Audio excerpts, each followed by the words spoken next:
In this video, I'm going to talk about the Somnium files. If you don't know, there's an upcoming sequel slated for June 24th called the Somnium Files Nirvana Initiative. I wanted to make 1 or 2 videos about the sequel, but I think it's best to make a short video about the first game beforehand. So, here's what you need to know about the Somnium Files. The Somnium Files is a mystery adventure visual novel, and this isn't the first time I talked about visual novels. In my Hotel Dusk video, which you can check out, link in the description, I mentioned that there were 2 types of visual novels. Traditional visual novels, which were your standard interactive novel, and non-traditional novels, which include some kind of gameplay to accompany the story. The Somnium Files falls in the latter, as we play as a special agent who's investigating a murder, which later ends up being multiple serial killings called the New Cyclops Serial Killings. Before I delve into the game any further, it's worth mentioning the person who directed and wrote the Somnium Files, because they were one of the main reasons I got interested in this game in the first place. Kotaro Uchikoshi is their name, and for those who don't know, in the past he directed and wrote the Zero Escape series. And if you want to go way back, he also wrote the Affinity series. However, the Zero Escape series is more of his well-known works. I can't say much about the Infinity series since I haven't played it before, but the Zero Escape series on the other hand is a top-tier trilogy, very thought-provoking that deserves its own series of videos. The Somnium Files was released in September 2019, 3 years after the last entry of the Zero Escape series, Zero Time Dilemma. The Zero Escape series has been praised highly for its writing and story, and the Somnium Files is no exception. Of course, I'm comparing a standalone game to a trilogy of games. However, this time around, the Somnium Files had more budget than the Zero Escape series, which allowed Uchikoshi to be more creative this time around. I'm not going to go through the whole story. I want this video to be short, and the first few scenes at the beginning of the game shows the main gist of what you need to know. Now, without further ado, let's talk about the opening. The game starts off on a Friday night in an abandoned amusement park as we investigate a murder scene. As said before, we play as a special agent named Kaname Dade, as we see him on the scene alongside with our boss, addressed as boss throughout the game. Fair enough. We get introduced to the first part of the game's core gameplay, which is the investigation, where you have to point and click to interact with your surroundings. Talking to our boss, we find out that we're a member of Abyss, which I'll talk about later, and the fact that the victim, Nadami Shoko, is an acquaintance of Dade's. We try to examine the victim, but the inspector on the scene says they haven't taken any footprints yet, so we can't be near the body. This is where we get introduced to Aiba, Dade's AI assistant who's implanted in his fake eye. As you can see on his portrait, it's his left eye. And yes, Aiba is represented as a cute bear in the real world. Aiba's official title is AI Ball, which is shown to Aiba, and yes, that is an eye pun. One of the main themes this game focuses on are eyes. The other theme is love. For example, if you translate the word I from the acronym AI in Japanese, you get the word love, so there's that too. Anyways, we use Aiba to zoom in onto the body to perform our own autopsy, concluding that the murder weapon would be something pointed and smooth like an ice pick. After finishing our examination, we hear a loud noise coming from a column in the middle of the merry-go-round. Aiba conveniently has the ability to see inside the column using X-ray vision, and upon doing so, we see that someone is inside. Dade immediately goes to the column, calls out to them with no reply, opens the locked door by using a gun from Psychopath, and beyond that door we get introduced to Mizuki Okiura, holding onto a bloody ice pick. Before this murder even happened, Dade is Mizuki's de facto guardian due to reasons later in the game, and I guess I should reveal that Nadami Shoko is Mizuki's mother. Mizuki actually suffers quite a lot in this game, worse that she's only 12 and has to deal a lot of shit throughout the game. What seals the deal with this character is this one trait that no one would have ever guessed coming into this game, which is that she is stupidly strong. Like, we see her benching 100 kg with ease. No wonder she's the protagonist of the upcoming sequel, but Mizuki in my opinion was the second protagonist in the game under Dade. Moving on, the scene changes and now we're in a hospital with Mizuki. Dade takes this opportunity to catch some Z's, introducing us to the second part of the game's core gameplay, called Somnium, which means dream in Latin. The first Somnium we go into is Dade's, and the following happens. We meet Aiba. This time she has a human-like appearance, as well as doing whatever this is. The reason why she's appearing in Dade's dream in the first place is because their consciousness are linked together. Aiba asks Dade if he recognized the room they're in, and he replies that he does not. She then proceeds to do a Somnium scan and reveals these mental locks. The objective in Somnium is to remove these mental locks because behind them are recessed memories that the person is hiding. To remove these locks, we have to investigate our surroundings once again, but this time we can freely move around as we control Aiba.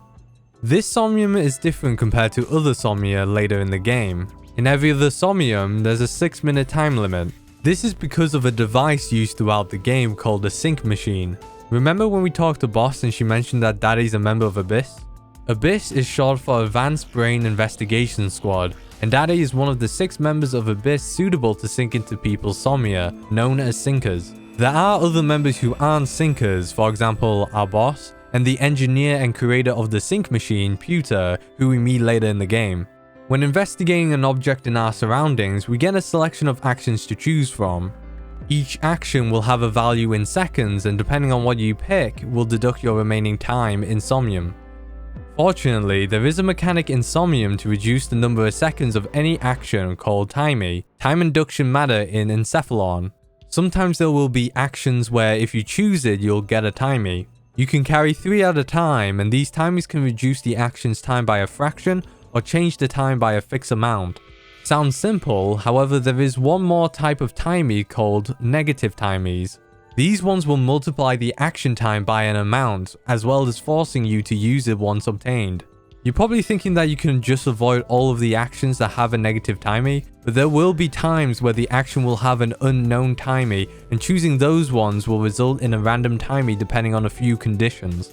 If you do run out of time, you can restart at a checkpoint, usually after removing a mental lock, or restart back to the beginning. Back to our tutorial. As we remove all the mental locks, we complete our first Somnium, resulting in this ending.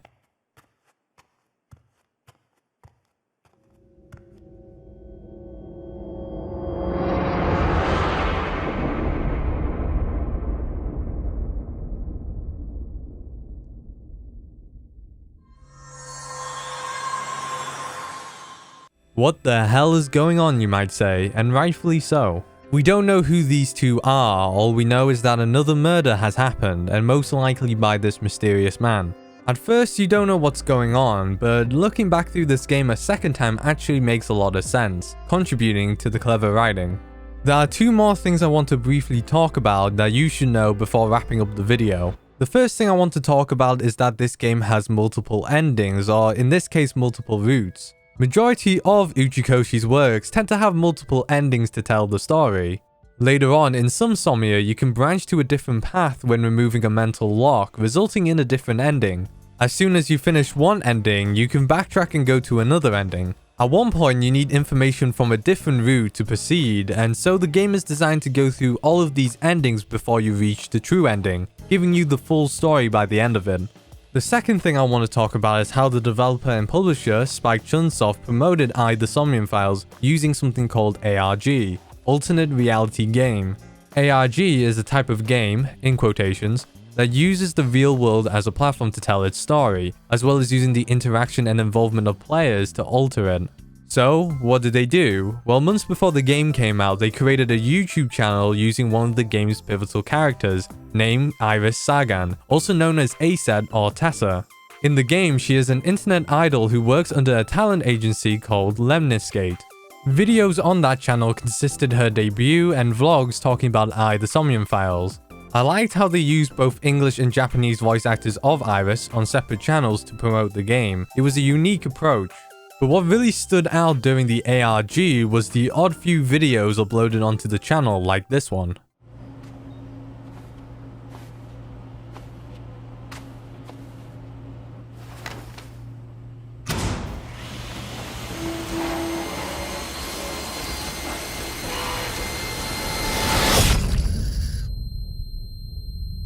There are a lot of hidden info behind these videos which are canon to the game's story.